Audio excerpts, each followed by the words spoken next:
O'zbekiston Respublikasi Tovar xomashyo birjasi aksiyadorlik jamiyati Surxondaryo filialida tovar bozorlarida bozor tamoyillarini joriy qilish va shaffoflikni ta'minlashda O'zbekiston Respublikasi Tovar xomashyo birjasining tutgan o'rni mavzusida media trening bo'lib o'tdi.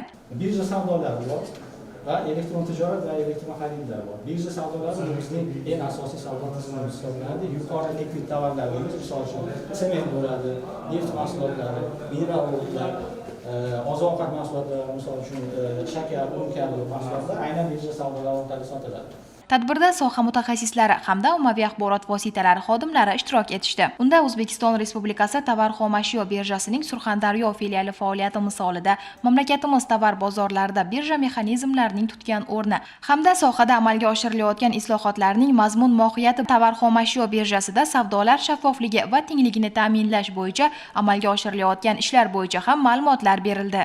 Media trening davomida O'zbekiston Respublika Tovar xomashyo birjasining rivojlanish tarixi, savdo qoidalari, savdolarda ishtirok etish tartiblari, infratuzilma, birjadagi elektron savdo tizimlari va ular o'rtasidagi farqlar, birja sohasida amalga oshirilayotgan islohotlar hamda istiqboldagi rejalar to'g'risida batafsil ma'lumotlar berildi.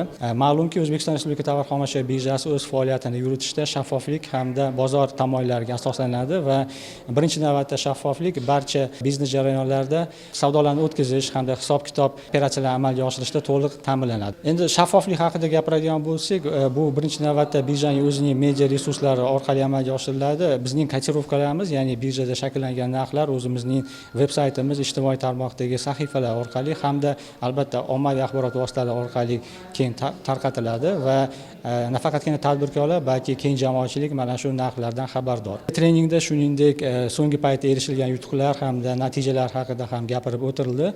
Tadbir davomida mamlakatimiz aholisi va tadbirkorlarning birja savdolariga qo'yilayotgan mahsulotlarning hajmi, davlat xaridlari bo'yicha e'lonlar, o'tkazilgan savdo natijalari to'g'risidagi ma'lumotlarni hamda auksion savdolarini onlayn tarzda kuzatishlari uchun yaratib berilayotgan imkoniyatlar xususida ham to'xtalib o'tildi. Jarayonda tadbir qatnashchilari ham sohani rivojlantirish bo'yicha o'z fikr-mulohazalarini bildirib o'tishdi. Media trening davomida ommaviy axborot vositalari vakillari birja filialining faoliyati bilan yaqindan tanishishdi. Yakunda tadbir ishtirokchilari o'zlarini qiziqtirgan barcha savollarga mutaxassislardan zarur ma'lumotlarni olishdi.